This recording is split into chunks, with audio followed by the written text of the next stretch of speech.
This has been something where the war's gone on for a lot longer than I think it needed to. I think it was really exacerbated by the Biden administration. I think they were the ones pushing this war.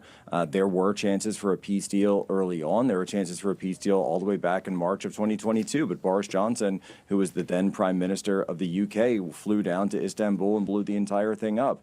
And I visited Ukraine in 2022, traveled all the way down to Odessa, Nikolaev, also visited along with Secretary Bessent back this past February to meet with Zelenskyy regarding the mineral deal at the beginning of it. And look, he understands. I think he understands that he cannot continue to prosecute this war without U.S. backing. That's what the entire thing comes down to. But at the end of the day, and I'll say this with my prior Navy intelligence officer hat on, that American munitions are not unlimited. We do not have Tomahawk missiles to supply to every single partner or force around the world. We don't have Tomahawk missiles or artillery or anti-aircraft missiles that we can send everywhere in the fleet. And every single time we send these missiles abroad or we send this ordnance abroad, we are weakening our own arsenals and weakening our own defense. Let me tell you, a week ago, the Tomahawk missiles seemed like they were on the table to send to Ukraine. Take a listen to Donald Trump today on sending Ukraine Tomahawk missiles.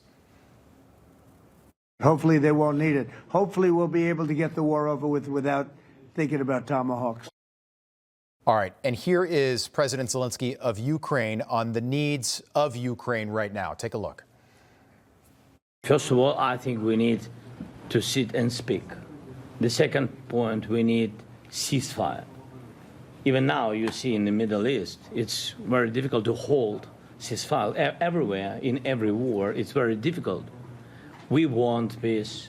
Putin doesn't want. That's why we need pressure on him. We will speak with President today what we need. We understand what we need to push Putin to negotiation table.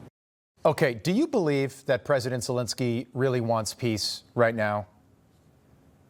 Well, it's really interesting because Zelenskyy is a guy who's really only in office because of the martial law that's been enacted due to the war powers in Ukraine. And there's been polls that came out recently that said 75% of Ukrainian citizens want him out of office and they don't want him there anymore. So the minute that this war ends, the minute that those martial law enactions are receded, he's going to have to stand for election. And I think he knows that the minute this war ends, so does his political career. Well, and nobody talks about that. It remains a fact that under the Ukrainian constitution, you can cancel elections during time of war. I believe they were canceled in 2022, February of 2022.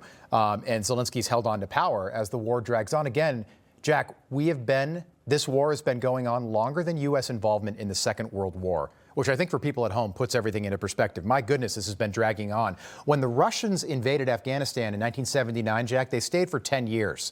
So Russia's not going to end this war unless they are forced to end this war. Is now the time that happens?